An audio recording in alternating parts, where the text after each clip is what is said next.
어떤 연구소에서 사람의 마음에 따라서 뇌하고 몸하고 어떤 반응을 하는지 실험을 했는데, 고마운 사람에 대한 기억을 떠올릴 때 하고 화가 나는 사람을 떠올릴 때 하고의 상태를 각각 측정했습니다.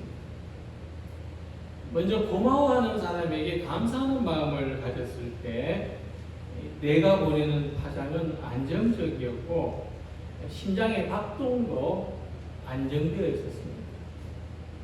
하지만 화가 나는 마음을 가졌을 때는 많은 스트레스를 받았을 때처럼 이 심장이 불규칙하게 뛰었고 뇌파도 아주 불안정한 상태가 됐습니다. 단지 생각만 했을 뿐입니다. 단지 두 가지의 상황을 다르게 생각했을 뿐인데 사람의 뇌는 그 일을 실제로 겪는 것처럼 반응했다는 겁니다. 몸에도 영향을 미쳤다는 거죠. 예를 들면 우리가 칼에 베이는 상상만 해도 몸이 찌릿하고 일부러 웃어도 우리의 뇌는 진짜로 웃는 것처럼 반응하게 된다는 겁니다. 이 실험이 남긴 결과는 사람의 마음과 몸은 동조한다, 같이 움직인다, 그런 것을 증명하는 겁니다. 사도 바울은 로마서에서 사람의 마음은 구원에 이르는 데에 선행하는 역할을 한다, 우리를 구원으로 선도한다, 그렇게 말했습니다. 사람이 마음으로 믿어 의에 이르고 입으로 시인하여 구원에 이르느니라. 우리가 구원에 이르는 데 있어서 먼저 마음에 고백이 있어야 그 다음에 입의 고백이 따르게 된다고 말하는 겁니다. 그래서 믿음은 어디서 나오느냐? 먼저 우리의 마음에서 나온다. 그리고 기도와 찬송, 이 입의 고백을 통해서 마음에 있는 믿음이 나타나게 된다 하는 겁니다. 그래서 우리는 누구나 할 것 없이 먼저 마음으로 믿는 가운데 우리 영혼을 드리고 우리 입으로 고백하여서 우리 몸을 하나님께 드리는 것입니다. 과학적으로든 성경의 가르침으로든 사람의 마음은 몸의 반응을 먼저 이끌어간다는 사실입니다. 하지만 예수님 시대의 바리새인이나 율법학자들은 율법을 지키는 데 있어서 마음이 하는 역할을 중요하게 생각하지 않았습니다. 그들은 율법을 지키는데 몸이 하는 역할, 즉 행위의 결과만을 중요하게 여겼기 때문입니다. 그러니까 마음으로 10번, 100번 부정한 일을 생각하거나 계획했어도 그것은 거룩한 삶을 사는데 아무런 문제가 되지 않았습니다. 실제로 율법의 규정을 어겼느냐 어기지 않았느냐, 그것만 중요하게 생각하는 겁니다. 그래서 안식일을 소중히 여기거나 거룩하게 지킬 마음이 없어도 규칙만 어기지 않으면 안식일을 거룩하게 지키는 것이 됐습니다. 마음이 없는데도 규칙만 어기지 않으면 거룩한 사람으로 보였다는 거죠. 이런 것을 가리켜서 형식주의라고 합니다. 이 형식주의에 물든 신앙은 마음에도 없는데 그런 위선적인 행동을 하게 하는 것이기 때문에 예수님은 그 시대의 바리새인과 서기관들을 가리켜서 내식하는 자들, 위선자들이라고 말씀하신 겁니다. 형식주의라는 것은 마음이 없는 신앙생활을 말합니다. 예배 자리에 앉아 있지만 마음이 없이 앉아 있는. 요한계시록 3장 16절에 이런 상태를 가리켜서 미지근하여 뜨겁지도 않고 차지도 않은 것이라 말씀했습니다.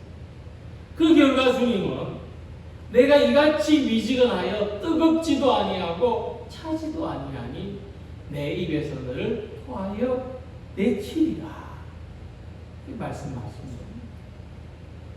그리고 주님은 이런 라오디게아 교회를 향해서 내가 열심을 내라 회개하라 말씀하셨습니다.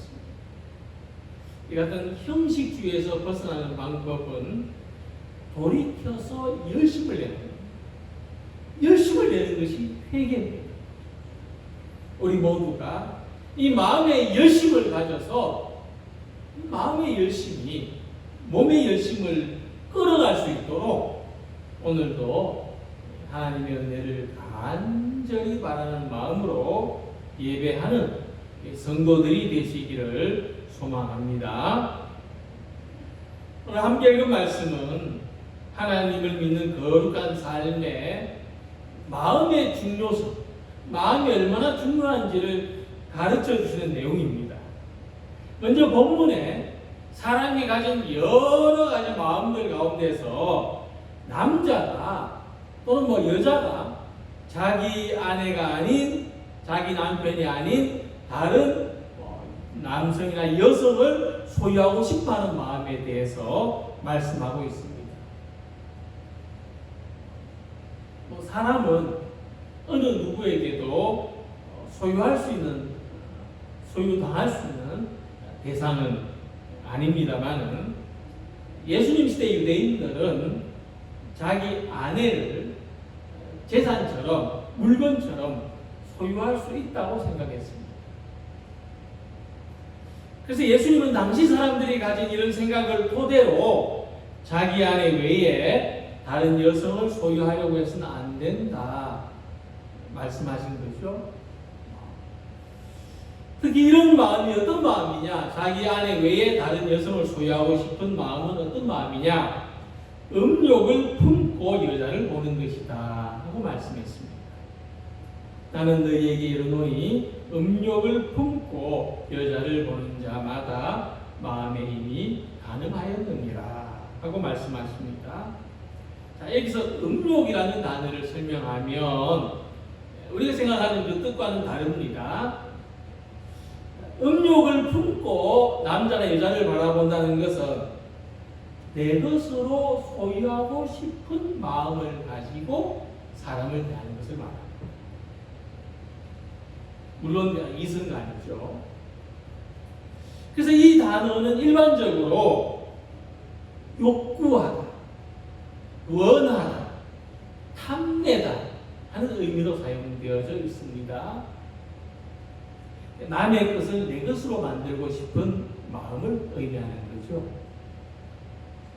그러니까 우리가 일반적으로 아름다운 여성을 보았을 때 예쁘다 이런 마음, 아름답다는 마음을 가지는 것이 일반적이죠. 이것은 죄가 되지 않는 것입니다. 그런데 이 기에 핀 꽃을 바라보는 데 머무르지 않고 남의 집 담벼락에 달린 열매를 바라보는 데서 그치지 않고 손을 뻗어서 소유하려고 합니다. 내가 내 집에 갖다 놓으려고 한다면 절도죄죠. 절도죄가 됩니다. 이와 같이 예수님은 남의 것을 내 것으로 만들고 싶은 마음, 곧 음욕을 품고 다른 사람을 바라보는 것이 이와 같은 죄라 말씀하는 겁니다.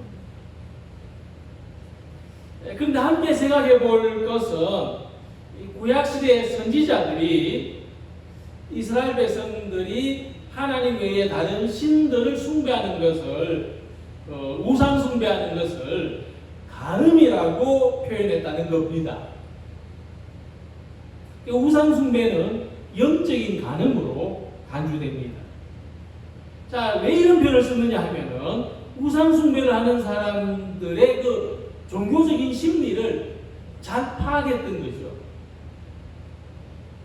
사람들은 하나님이 가지신 힘과 능력을 내가 소유하고 싶어 합니다. 예를 들면 내가 기도하는 거 다 응답되고 싶어 하죠. 내가 말하는 거 다 이루어졌으면 합니다. 그러려면 좀 하나님을 내가 움직일 수 있어야 돼요. 그렇죠? 하나님을 내가 원하는 대로 하시고 그럼 움직일 수 있어야 되는데 하나님은 그런 분이 아니죠. 그렇기 때문에 좀 하나님 외에 다른 대상, 내가 좀 움직일 수 있다고 생각하는 다른 대상이 필요한 거예요. 그래서 거기 가서 내가 뭐 쌀을 줄 테니, 내가 고기를 줄 테니, 내가 복채를 낼 테니 좀 내가 원하는 대로 움직여주라. 내가 열심히 빌 테니, 내가 비를 원할 때 비를 내려주고, 내가 해를 원할 때 해를 내려주라. 이런 대상으로 믿는 것이 우상입니다. 그러니까 우리가 하나님을 소유할 수 없는데, 내가 하나님을 좀 소유하고 싶어 하는 거. 이거 뭐냐면, 하늘 나는 새가 자기 외에는 다, 다른 새들은 하늘을 못 날게 하고 싶은 거예요. 나만 자유롭게 날아다니고 다른 건 다 날지 마. 다 땅에서 걸어다녀, 기어다녀. 이러고 싶은 거예요. 연못 속에 사는 개구리가 내가 이 연못을 다 삭혀버릴 거야. 이런 것과 같은 거죠. 불가능합니다. 오히려 내가 하나님의 소유라는 것. 내가 가진 모든 것들은 하나님의 것이라는 것을 인정하고 그래서 하나님께 맡기고 하나님을 의지하는 것이 신앙생활이고 하나님과 영적인 관계, 영적인 혼인생활입니다. 그래서 모든 것의 주인은 하나님이시고 그렇게 인정하지 않더라도 사람의 소유권은 다른 사람이 아니라 그 사람 개인입니다. 다른 사람이 소유할 수 없고 또 사람뿐만 아니라 우리가 소유했다고 생각하는 모든 것이 실제로는 소유한 것이 아닙니다. 우리가 사람은 물론 그 어떤 것도 내가 영원히 소유할 수 없습니다. 일정한 기간 동안 빌려서 사용하는 것이라고 생각해야 합니다. 결국 육적인 간음이나 영적인 간음의 죄를 범하는 것은 사람이 소유하고 싶은 데서 다른 사람을, 남의 소유를 또는 하나님을 소유하려는 마음 때문에 이런 일이 빚어지는 겁니다. 그래서 우리는 사람도 물질도 내가 원하는 것을 내가 다 가지고 싶어하는 욕심에서 벗어나야 됩니다. 사소한 욕망이라 할지라도 이것이 장성하면 죄를 짓습니다. 거꾸로 우리 자신들이 하나님의 소유가 되고 싶어하고 그렇게 살기 위해서 마음을 쓰면 쓸수록 우리의 삶은 구별되고 거룩해져 갑니다. 이런 성도들이 되시기를 소망합니다. 두 번째로 예수님은 만일 내 오른손이 너로 실족해 하거든 떼어내버리라. 만일 내 오른손이 너로 실족하게 하거든 찍어내버리라. 말씀하십니다. 자, 이 말씀은 어떤 뜻입니까? 차라리 가능하지 못하도록 자기를 불구로 만들어라. 이렇게 이해하면 안 됩니다. 실제로 그런 사람이 있었어요. 금욕을 위해서 스스로 거세를 한 사람이 있었어요. 네, 그건 바람직하지 않지요. 율법의 가르침에도 맞지 않고 그런다고 해서 소유욕이 사라지는 게 아니에요. 안 보면 욕심이 사라지는 건 아니죠. 근데 이 말씀이 이제 근본적인 의미를 가지고 있는데 우리가 어떤 물건을 보고 이거 좋다 내가 가져야지 하는 이 마음이 드는데 그건 안목의 정욕이라고 하죠. 그 역할을 뭐가 하느냐? 오른쪽 눈이 합니다. 오른쪽 눈이 해요. 남자 여자를 보고 봤을 때 탐내는 마음, 탐하는 음욕을 품게 하는 것도 오른쪽 눈이에요. 오른쪽 눈. 우리가 어떤 물건을 원래 넣을 때 오른손이 합니다. 오른손. 우리가 뭘 소유하고 가질 때 오른손으로 붙잡습니다. 근데 저는 그런 사람이 아니에요. 저는 왼쪽 눈의 시력이 오른쪽보다 훨씬 좋습니다. 저는 손도 왼손잡이고 공을 찰 때도 왼발로 찹니다. 그래서 이 말씀 볼 때마다 나는 예외구나, 나는 왼손을 써요, 나는 왼쪽 눈을 사용해요, 이럴 수 있겠습니까? 그럼 이 오른 눈을 빼라, 오른손을 찍어라, 이거 무슨 의미냐? 사람을 볼 때, 물건을 볼 때, 하나님을 사랑할 때도 내가 소유하려는 것, 내 것으로 만들려고 하는 그 욕심을 버리고 가라. 제발 저거 얼마짜리냐 이렇게 보지 마. 모든 소유하고 싶어하는 마음에 절제가 필요하다는 겁니다. 좋아 보이는 모든 것을 가지고 싶어하는 삶은 자기 영혼이 위험하고 자기 영혼을 파괴하는 일이 된다는 겁니다. 예수님의 가르침은 우리가 소유하고 싶어하는 마음을 절제하지 못해서 죄를 짓고 멸망하는 것보다 그것을 보는 눈과 가지려고 하는 손을 잃는 것이 더 낫지 않겠느냐, 이런 뜻이죠. 욕심이 나서 다른 사람의 소유를 가지고 싶어요. 내한테 더 좋고 더 많이 있는데 다른 사람이 가지면 그게 탐나 보이는 거죠. 좋은 집, 좋은 옷, 값진 장신구, 명품, 이 소유하고 싶은 마음을 절제하지 못하면 결국 자기를 파괴하는 삶이 되고 만다는 겁니다. 그래서 내가 남자들 전용으로 프로그램을 하는데 나는 자연인이다 하는 이 프로그램을 진행하는 사람이 처음에 이 출연할 때 이제 출연하는 사람 있잖아요. 산속에 허름한 집 같은 거 짓고 사는 사람, 타잔도 아니면서 타잔처럼 사는 그런 사람, 이런 질문을 자주 했다 그래요. 아니, 이렇게 살면 불편한 거 없으세요? 뭐 부족한 거 없으세요? 혼자 괜찮아요? 자꾸 이제 이렇게 질문하니까 이 출연자들이 굉장히 불편했다 그래요. 왜 자꾸 나한테 그런 질문하냐고. 좀 좋은지, 좀 행복한지, 이런 거 안 물어보고 왜 부족한 거 없는지, 뭐, 아쉽지 않은지, 뭐, 이런 거, 부정적인 질문을 물어보냐고. 그랬다. 근데 저는 이해가 됩니다. 도시에 사는 사람의 눈으로 볼 때는 모든 게 없어 보이죠. 모든 것이 불편해 보이고, 모든 것이 불편하고 부족해 보이죠. 밤중에 멧돼지라도 달려들면 어떡하나 걱정이 생기죠. 그런데 삶의 방법을 바꾼 사람한테는 필요해 보이는 것이 필요하지 않게 된다. 삶의 방법을 바꿨어. 도시인이 아니라 자연인으로 살아요. 그러니까 도시인에게 필요한 것은 그 사람한테는 안 필요한 거죠. 좋은 구두가 필요하겠습니까?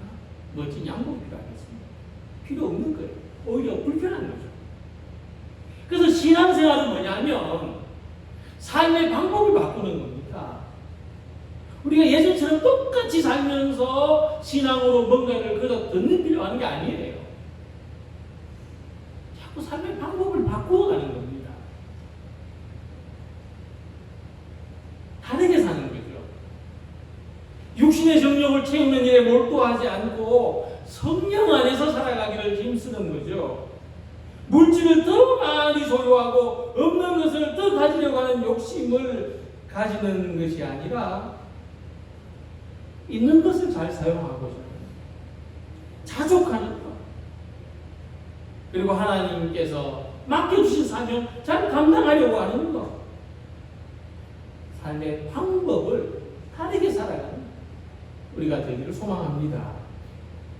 사람도, 남편도, 아내도, 가족도 지배하려고 하지 말고 사랑하려고 하십니다.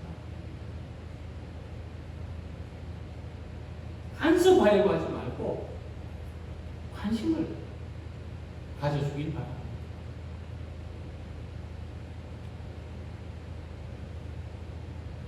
내가 원하는 것이 아니라 상대방이 무엇을 원하는지를 알아가면서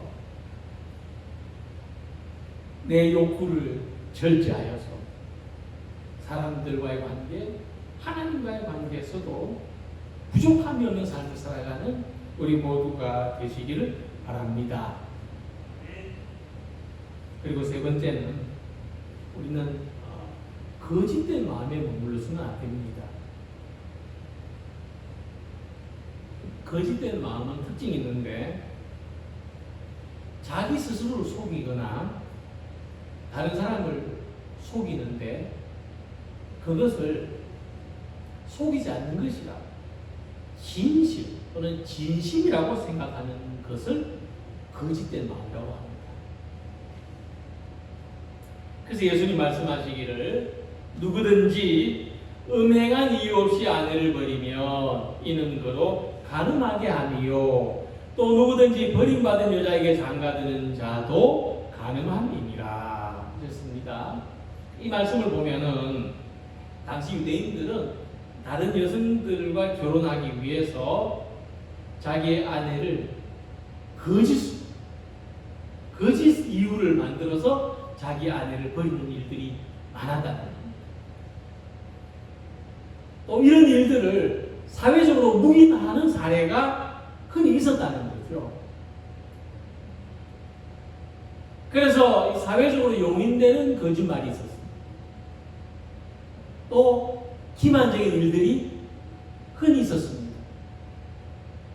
결국 이런 일들이 낳는 결과는 뭐냐면 우리 사회가 거짓말을 용인해주고 남 속이는 이런 풍조를 그대로 덮어주고 넘어갈 때 어떤 결과가 생기냐 하면 결국 여성이나 장애인이나 죄인이나 이렇게 규정되는 사회적인 약자들한테 그 피해가 고스란히 돌아갑니다. 결국 서민들이 그 피해를 받는 말이에요. 이건 사람의 양심에 어긋나는 일일 뿐만 아니라 하나님 보실 때도 사회적인 정의가 무시되는 일입니다. 예수님이 예로 드신 말씀 거짓된 구실로 아내를 버리는 것처럼 거짓된 마음으로 살아가는 것이 일반적인 사회 현상이 되다 보면 사람들은요 거짓된 마음 속에 살면서도 스스로를 정당하다고 생각하는 심리적인 병리 현상에 빠져들고 말아요. 양심이 마비된다는 겁니다. 예수님은 이런 유대인들의 행태를 가리켜서 마귀가 하는 짓이라고 말씀합니다. 마귀가 하는 아주 무서운 짓이에요. 양심이 마비되도록 만들어요. 너희는 너희 아비 마귀에게서 났으니 너희 아비의 욕심대로 너희도 행하고자 하느니라. 진리가 그 속에 없으므로 진리에 서지 못하고 거짓을 말할 때마다 제 것으로 말하나니 참인 것으로 말하나니 이는 그가 거짓말쟁이요 거짓의 아비가 되었음이라 하셨습니다. 근데 우리 안에는 뭐가 있냐면 선한 양심이 있습니다. 우리 안에 선한 양심이 있다는 것은 우리 안에 하나님이 계신다는 증거예요. 그래서 우리는 양심을 어기고 살아서는 안 됩니다. 갈등하다가도 결국 양심 쪽으로 기울어져야 돼요. 내가 신앙생활에도 내가 사회생활에도 떳떳하지 못하는데, 그렇다면 결국에는 내가 좀 열심을 내야 되겠구나, 내가 좀 성실해야 되겠구나, 이래야 되지. 하나님 이해해 주시겠지. 내가 책임과 의무를 다하지 못해도 알아주시겠지. 뭐 다 그런데 나만 그런가 뭐. 이런 마음으로 살아서는 안 된다. 오직 성령의 도우심을 받아서 우리 각 사람이 선한 양심을 지키고 진실된 마음으로 살아가야 하는 겁니다. 요즘 사람들이 마음 공부라는 데 많은 관심을 가지고 있는데, 이 마음 공부에서 주로 말하는 게 뭐냐면 자기를 비워야 된다, 마음을 비워야 된다, 이런 이야기를 많이 하는데, 근데 예수님의 가르침을 보면은요, 이 마음은 비우고 청소하는 게 전부가 아니에요. 오히려 비워져 있으면 더 큰 문제가 될 수 있습니다. 사람이 살지 않는 그 시골집, 거미가 벽이 무너지고, 마당과 지붕에 잡초가 묻습니다. 또는 끔찍한 범죄의 장소로 이동될 수 있어요. 사람이 살고 있으면 누가 들어와서 죄를 짓겠습니까? 비워져 있으니까 더 악한 존재가 왔다 갔다 한다는 거죠. 그래서 이것을 빈집의 위기라고 합니다. 빈집의 위기. 비워져 있는데 주인이 없으면 위기를 맞이한다는 거죠. 더 큰 위기를. 그래서 우리 마음에 좋은 주인이 들어와야 돼요. 주인이 바뀌면 집도 바뀌고, 황무지 밭도 주인이 바뀌면 결실이 달라집니다. 그래서 마음의 주인을 바꾸는 것이 중요한데, 베드로전서 3장 15절에 너희 마음에 그리스도를 주로 삼아 거룩하게 하고 말씀했습니다. 예수님을 믿는 것은 예수님을 우리 마음의 주인으로 삼는 겁니다. 예수님을 우리 마음의 주인으로 삼을 때 우리 마음이 기쁨이 있고 감사가 있고 밝아지고 힘이 있고 축복된 삶을 살게 되는 것입니다. 그래서 신앙생활은 마음에서부터 비롯됩니다. 마음이 몸을 이끌어갑니다. 우리가 몸으로 신앙생활을 어떻게 하고 있는지 돌아보면서 마음의 열심을 가질 수 있는 우리 모두가 되시기를 바랍니다. 우리 안에 스스로를 돌아보는 정직한 마음을 확장시켜 가고 키워가야 합니다. 선한 일도 악한 일도 다 이 마음에서부터 출발합니다. 우리는 마음으로 의에 이루고 입으로 구원받습니다. 마음이 하는 일은 하나님을 믿는 것이고, 입이 하는 일은 하나님께 찬송과 경배를 올려드리는 것입니다. 그러므로 예수님이 우리 마음의 주인 되시고 성령께서 우리 마음을 다스리실 때 우리는 의와 진리 안에서 절제된 삶을 살아가고 예수님으로 말미암아 부족함이 없는 삶을 살아가게 됩니다. 오늘 우리의 마음이 비워져 있다면, 빈 마음이 되었다면 이 마음을 예수님으로 충만하게 채우는 복된 날이 되시기를, 복된 삶을 살아가는 우리 모두가 되시기를 주님의 이름으로 기원합니다.